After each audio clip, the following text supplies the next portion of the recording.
Dito sa muling pagtutunggali ng mga alas at hari, the chase continues to try and climb out of the bottom part of the team standings, Jason. When you look at the team standings, what it says is even iba-iba yung mga standing nila, being at 500 should be safe. You know, nasa 500 ka, maglalaro ka na yan dun sa middle, maaari kang umabot dun sa top 4, maaari kang dun sa bottom 4, pero pasok ka. Alaska trying to stay above 500, Barangay Ginebra trying to get back to 500. Look at Tenorio opening up the fourth quarter by putting Calvin Abueva on his behind. Sama ni Tenorio sina Helterbrand, Wilson, Lowhorn, and Ellis. Lowhorn tagged by Thos. Na makakasama naman sina Ontiveros, Abueva, Espinas, and Azul. Coach Luigi Trillo is on the floor of the arena.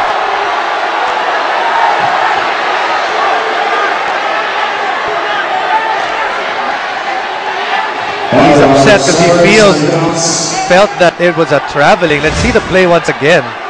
Oh, he definitely traveled. He has every reason to be upset. Look at that. If we get a chance to look at that again, daming steps ni JJ. Now Coach Luigi has been teed up. You see, that's 1, 2, 3, 4. Apat na hakbang ang ginamit ni JJ Helterbrand. But the call will stand. Technical foul has been tagged on Coach Luigi Trillo.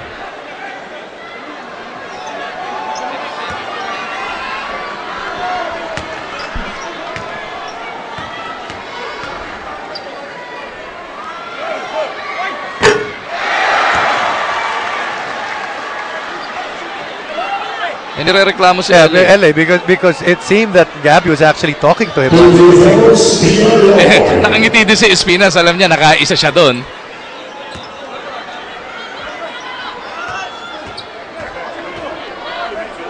This is his most efficient game, speaking of DR Lowhorn.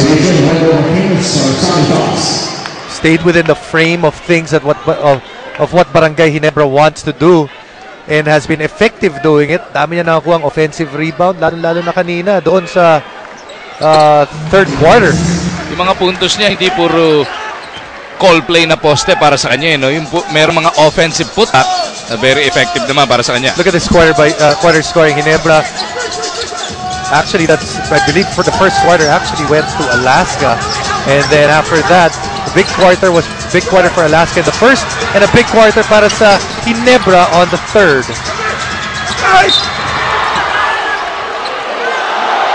Abueva and Ellis having some words for each other after that last play. Ellis has no idea why Calvin went to him. But you know, that's Calvin's game. These are actually one of the things na maaaring masira yung laro ng Barangay Ginebra. Another look at that. See, there is no reason why Calvin has to go through Chris Ellis. Calvin converts on both free throws. He's got 10 points. But look at, you know, you can say what you want about Calvin Abueva, but look what he does. He plays power forward on one end, tapos siya yung babantay doon sa gwardiya sa kabila. Para malaman natin ano pa nga ba nangyayari sa kampo ng Alaska, balikan natin si Riza Diaz. Nagtanong si Luigi Trillo sa kanyang mga malalaro, why the rush? Hindi nga daw sila pwedeng sumabay sa dinidiktang pace nitong Barangay Ginebra, kundi matatalo daw sila. Ang sabi niya, let's stick to our game plan. Let's exploit whenever Sonny and Wendell is inside. And that huddle ended with Coach Luigi telling Wendell, don't hurry, we've got time. Thank you, Riza. Yun naman talaga ang Alaska. No? They like getting into their sets. They like keeping scores low. Pag sumabay ka nga sa takbuhan, yun nga yung binabanggit mo kanina, pace yan ng Ginebra. Ball kicked into the lower box area. Layo na inabot na.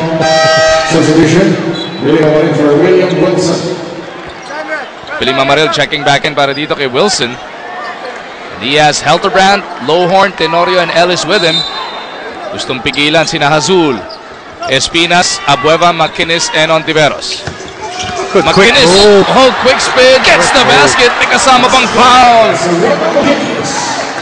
Kita mo yung jersey niya, humaba talaga doon. The moment he touched it, he knew what he was going to do. He knew there was a different player, and he knew that malamig pa si Billy galing doon sa bench. Great recognition. on the part of the Aces, immediately attacking yung bagong pasok. And immediately, baka palitan na kaagad nito si Ginebra Marine dahil 5 na kaagad yung naging foul niya. Coach Agustin. But where do you go? You know that Willie's tired, or he needs a rest. So who do you bring back at that power forward spot? Tenorio, hindi pa nagpapahinga to ngayong second half. Missed most of the second quarter after playing a lot in the first, pero sa second half, wala pang pahinga. As Ellis drills it from the baseline. That's what Ginebra wants to do. Be willing to give up the basketball for the best available shot. That's what their offense was dun sa set na yun. Chris Ellis shooting true to form before tonight. 59% shooting yan from the field. Dito, wala rin masyado sinasayang ng mga tira. Oh, that's just a poor foul. Mamaril and Billy Mamaril. Getting entangled, and McInnes getting in Billy Mama's grill. And LA Tenorio just pulling him away, saying, just go to the bench. We can't afford a technical foul here.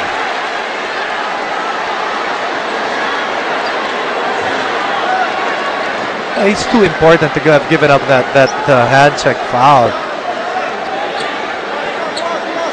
Foul on number 2, game 1. Billy Mamaril, 6 fouls.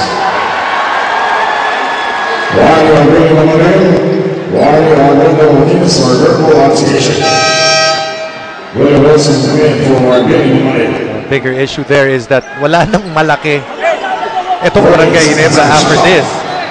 Now Willie Wilson, wala pang 1K minute nagpapahinga sa bench sa Ginebra. Will have to hold down the front line. Apueva over to Espinas, and that attacks him right away. Barangay Ginebra's lead now down to 6 points. LA zigzagging in and out of traffic. 10 seconds on the shot clock para sa Ginebra. LA waiting for their movement. Tenorio in trouble, 3 to shoot, looking for Lohorn. LA puts it up. No. McInnes gets it over, papunta kay Ontiveros. Hazul in the front court, looking for Abueva. Espina sa poste, gustong atakin ito si Wilson. Gabby backing down. Puts it up and out. Rebound Wilson. Ellis on the run. Ontiveros to beat, using the sidestep. Ellis is fouled. First foul, number 25, Ellis. That's his third, second team from the Aces. 2 from 2 seconds. Mark Caguiba is being redeployed here by Coach Agustin. I wonder if it's for LA or JJ. Probably going to be for LA. So LA is finally going to get his rest. The other guy that was going to be a problem para sa Barangay Ginebra in terms of fitness would be Lohorn after that. Prestone defensive stop of the game yan. Brought to you by Prestone Brake Fluid for superior braking action and safety. Sigurado, nasa mabuti kang kamay. So the Fast and the Furious for the second time in this game on the floor together para dito sa Ginebra.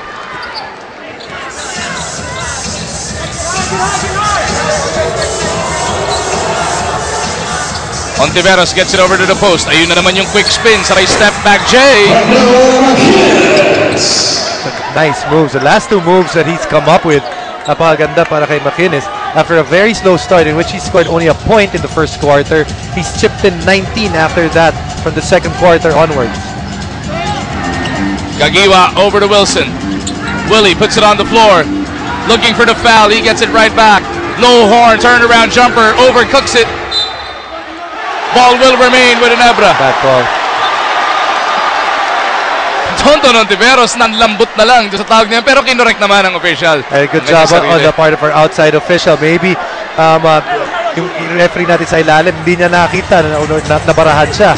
Kala ko inimatay si Tonton eh. Parang ano ba naman yan? They go back to the post. McInnes gustong ubusin yung front line netong Ginebra. And Coach Ato will have to find a solution as Alaska is now within 4 points. Squandering a 16-point lead in the third quarter. Etong Alaska Aces putting a world of pressure now on Barangay Ginebra. Caguiba locates Ellis. 3-pointer doesn't work. Tapigan ang bola na kanino. Caguiba recovers it. It's amazing how many shirts and jerseys are being pulled at the paint. Helterbrand with the leather. Casio trying to keep in front of him. They go to Ellis dito sa kabilang kanto. Wilson slides. Ellis is in trouble. No more dribble. And away from play. A foul is called on Gabby Espinas as we send it over to Riza. To go off that timeout of Barangay Ginebra, tinatanong ng coaching staff ang mga players kung kaya pa ba nila. If there's anybody na ayaw umupo kahit isang minuto, itong si Dior Lorhorn. Ang sabi nga niya kay Coach Art de la Cruz at Coach At Augustine, don't worry about me, I'll tell you when to pull me out. Magu? Thank you, Riza. Kagiwa attacking. Ginamit yung katawan para proteksyonan. Abueva is on the floor asking for a timeout. Wish granted by the officials. Kagiwa didn't hear the whistle. He dove for that ball. Timeout muna para sa Alas. Bodies on the floor. The intensity reaching fever pitch here. Jason, what else should we expect the rest of the way? You know, expect much more of that because both teams see the importance of this game. Talagang kung pag-agawan yung bola, ganun-ganun na lang dahil ang iksi nga ng ating tournament dito sa Governor's Cup, every single game, every single minute of every single game, a must-take for all teams concerned. 84-80, Alaska down by 4. Don Ontiveros sees a crease in the defense, rattles that one home. Just having the availability of guys that can create shots for themselves, that's what makes this Alaska offense potent in that half-court set. Ontiveros with his 4th point, but more importantly brings Alaska to within 2. Lowhorn underneath gets those 2 right back. Si Lowhorn, no? Kahit na mas malaki bumabantay sa kanya, nakahanapan niya ngayon ng paraan. And the nice thing about him, he has not faded in a couple of games, in a few games this conference. He has faded in some quarters. Today, he's been pretty consistent. Abueva for 3.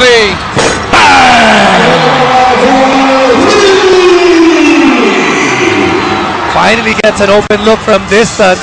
Dito kay Calvin Abueva. And all of a sudden, that lead, isa na lang. Kagiwa, pinawi agad!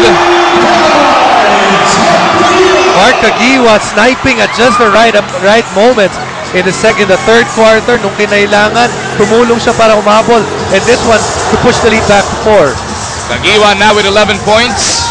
McInnes at the post loses it. Helterbrand on the run. JJ Pepreno. Hinahanap niya si Kagiwa. Gustong atakin ito si Casio. JJ for 3. Doesn't work. Ontiveros looks to settle things down para dito sa Alaska. By the way, ito si Abueva with now his best scoring game of the Governor's Cup. 13 points in total. McInnes drops it off to the boss. Wasn't expecting it. Sonny with a sky hook. McInnes is there. Big bailout mula dito sa The Beast. Wow. Beating the shot clock. 16 points in total. Lamang na ang Ginebra, bumaba na sa isa. Wilson in trouble, is fouled.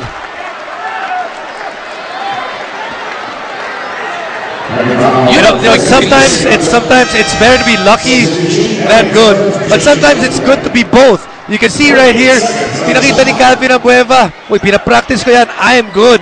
Pero ito, sabihin na natin, may halong swerte na to. Combination of luck and skill. The quickest release on a three-pointer I've ever seen, I think. Split second lang talaga, no? Parang mainit na patatas yung bola doon. Less than 5 minutes remaining in this game. Take away by Casio. 2-on-1. Casio against Kagiwa. Kagiwa gives up the foul. And JV Casio will shoot 2 and try to regain the lead para dito sa Alaska. 2 free throws, JV Casio.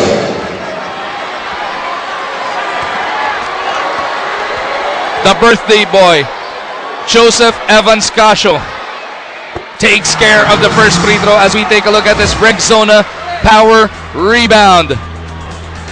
Brought to you by Rexona Men with 50% more long-lasting protection so you can do more. Oh, mintis yung pangalawa. So we are tied at 89. Pang-apat na deadlock pa lang to.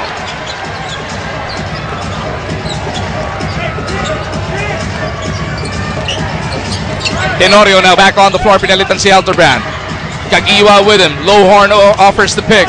Lowhorn slides. Lowhorn puts it up and in. He's been huge. 35 already mula kay DR Lowhorn. And his teammates able to give him the ball just at the right moment. That now is a PBA career high para dito kay Lowhorn. And he gets that over to Barangay. Now Lowhorn secures it. Barangay Ginebra has 3 seconds to get it across. LA Tenorio catches. Barangay to Kagiwa. Barangay Ginebra asking for the goaltend. And they have a point because that thing did move. Coach Agustin is fuming on the sideline. Lowhorn puts it on the floor. 7 to shoot. Kagiwa.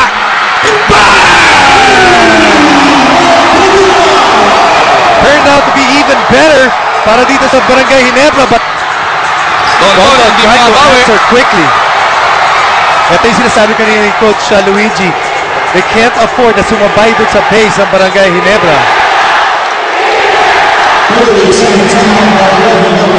And drowning in the chance of Ginebra, the buzzer goes off requesting a timeout para dito kay Coach Agustin. They want to make sure of this very next possession. They want to stretch this 5-point lead, Jason.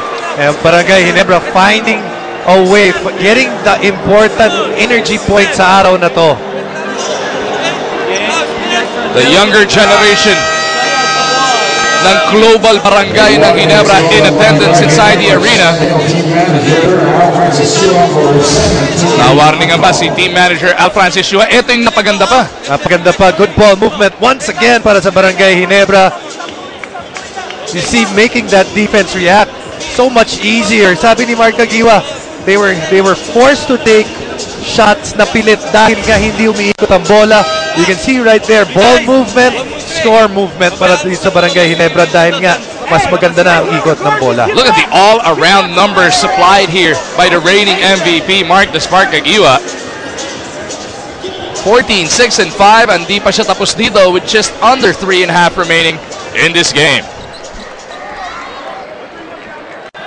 Still very far para dito sa Barangay Ginebra. They can't think that this is over. Alaska is a team that gets back into games real quickly, especially because they have so many guys that can put up the 3-point shot. Lalo na yung number 42 na yun, no? Yung JV Casio. Barakael had a splendid third quarter for himself, picking up where he left off. Only his first 2 points here, but then he has been so consistent para dito sa Ginebra dito sa game na to. Casio to Abueva. Puts it up off the glass, napalakas, makinis sa ilalim, gets his 2 points because sama pang foul.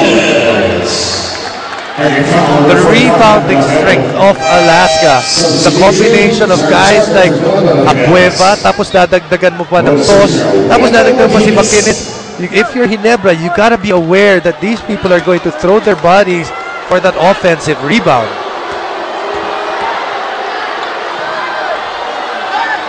Bonus para dito kay McInnes is good as we send it over to Riza.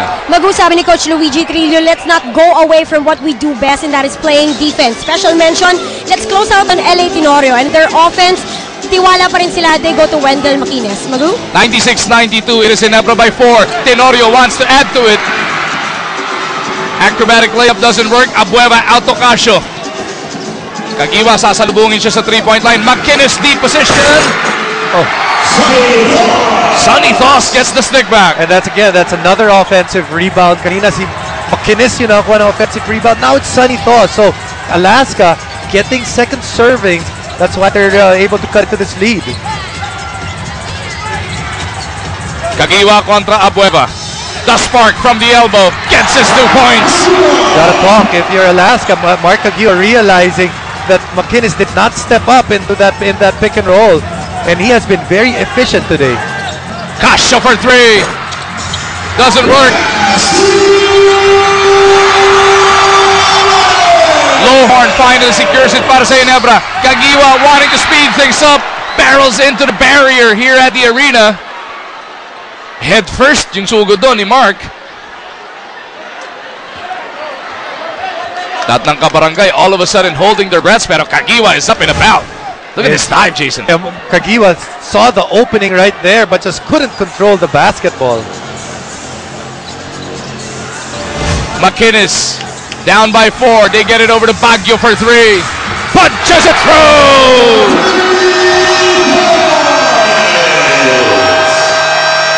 We did mention that three-point shot is a shot that Alaska uses oftentimes to get back into the game.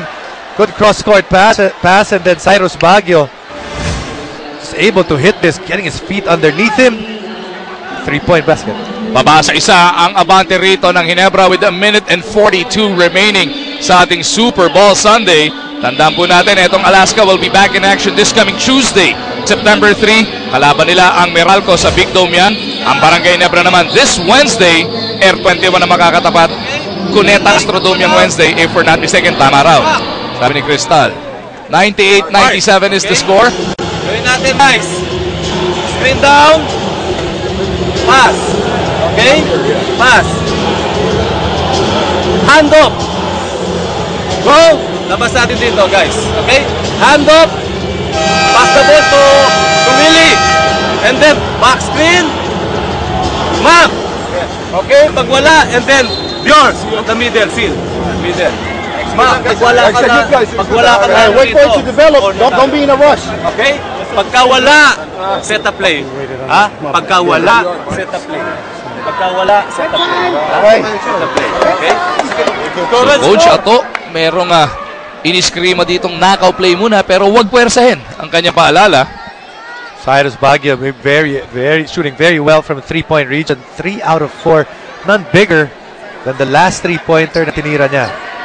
So Barangay Ginebra trying to add to this 1-point lead. Tenorio maglalabas ng bola. Mga target niya sina Lowhorn, Wilson, Baracael, and Kagiwa. LA gets it right back. Wilson waiting for the movement. They want to pound it into Lowhorn. Wilson to Baracael. Puts it on the floor. Now they get it to Lowhorn. Shot clock is at 10. Oh! Wilson turns it over. Baguio takes it away. McInnes to Abueva, and Alaska retakes the lead. Alaska taking full advantage of a missed opportunity para sa Barangay Ginebra turnover. Now Barangay Ginebra is down by 1, 1:05 remain. They go to the reigning MVP. Back over to Lowhorn. Inararo, ito si McInnes, pero hindi sintira. Toss gets it over to Casio. That's a good shot. It just didn't go down para dito sa Barangay Ginebra. JV gets it over to Toss. 10 seconds on the shot clock para sa Alaska. The boss battling Wilson is fouled. Para kay Wilson, pang-apat na personal yan. Toss will be tested at that free throw line. See right there, just a bad pass on the part of Willie Wilson. LA was actually open and just couldn't give it properly. Toss, a 64% shooter, misses on the first. Still a lot of basketball though. 42.1 seconds remaining inside the arena. This for a 2-point lead para sa Alaska. Toss gets it. Coach Ato will burn a timeout. 30-second variety para dito sa Ginebra. They just have to set up a play right here and actually be at this point, it's really more going to be about execution and clock management. 42 seconds to go. You want to make sure na meron pang isang possession babalik sa'yo, no? Exactly. You want to go as early as you can if you're Barangay Ginebra. Pick and roll. Okay? Yeah. Si Willie. Set us in. So para si nandito. Okay? Wait for. Hey. Tingnan natin, ha? Tingnan mo, pag nalibre ito, bigyan mo kagad to, ha? Okay?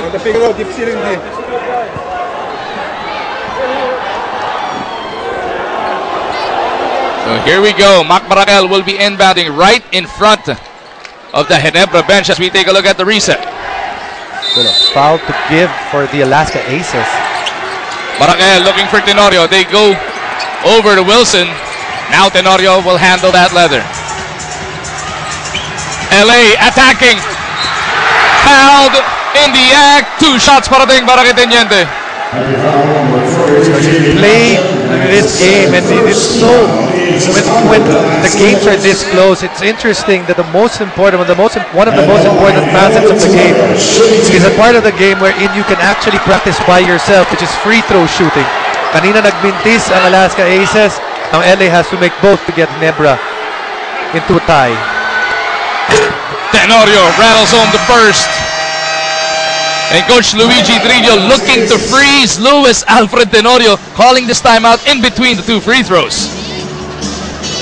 Some old school coaching. You know, dati mga style talaga. You freeze the opponent. But you know what? Para sa Alaska Aces, that would mean one last timeout pagkatapos ito.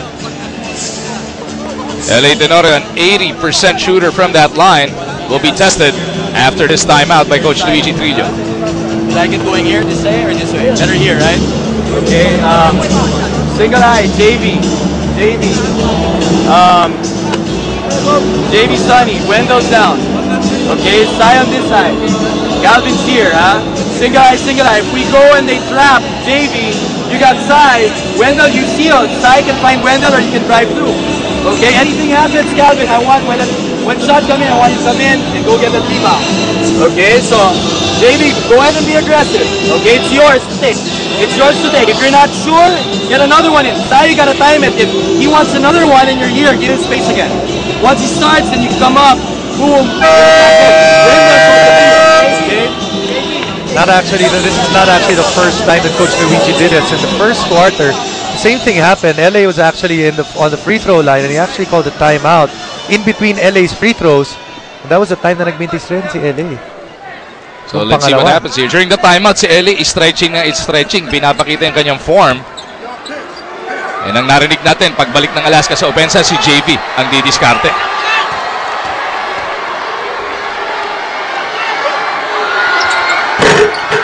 And it is successful para sa Alaska. Na-freeze nga etong si LA Tenorio. Now Ginebra will have or is looking for the stop. Alaska up by 1. Casio has it slapped away by Lowhorn. 9-second differential between the quarter clock and the shot clock and the game clock at that. Casio in the lane. He's in trouble. Baguio do sa kanto. Tenorio on him. Baguio has 4 to work with.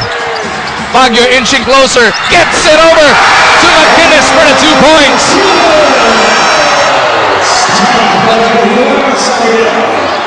Cyrus Baguio using patience, and more patience until nakita niya na meron siyang kakampi na linalibre. Willie Wilson off there helping. That leaves McInnes with that easy layup. So it's 102-99. Barangay Ginebra is down by 3 points. Sakto 11 segundo natitira sa ating game clock. Coach Luigi loving the action, loving the execution.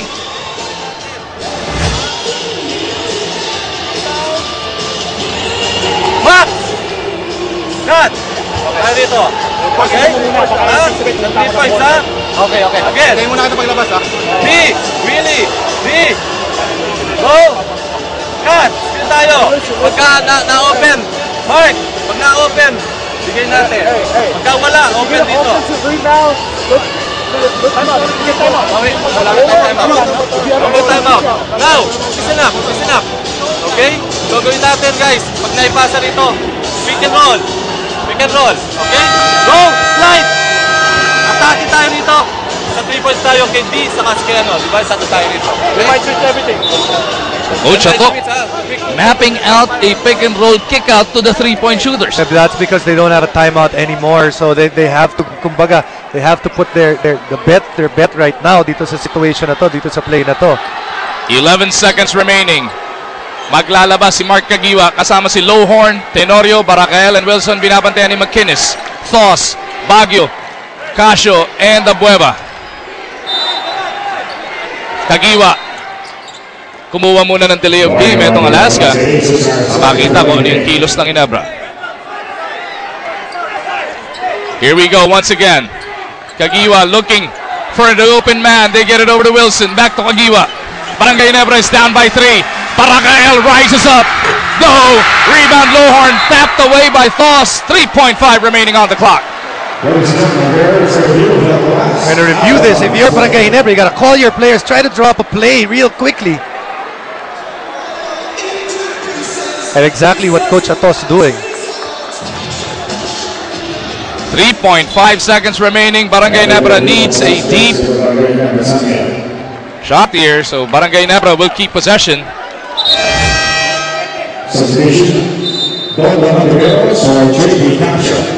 You're going to put Don on the floor. So if you're Barangay Ginebra, you got to look at the personnel. You'd be thinking that Alaska's going to switch everything at this point.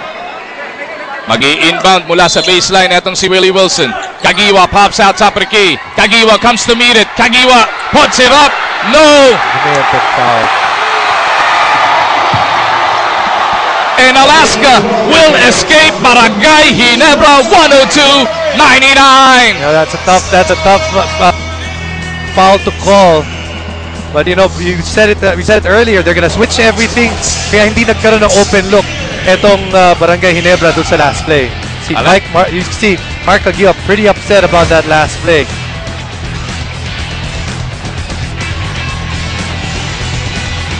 He did create the contact. There was contact, but the referee's feeling na siya yung bumangga dito kay Don Ontiveros.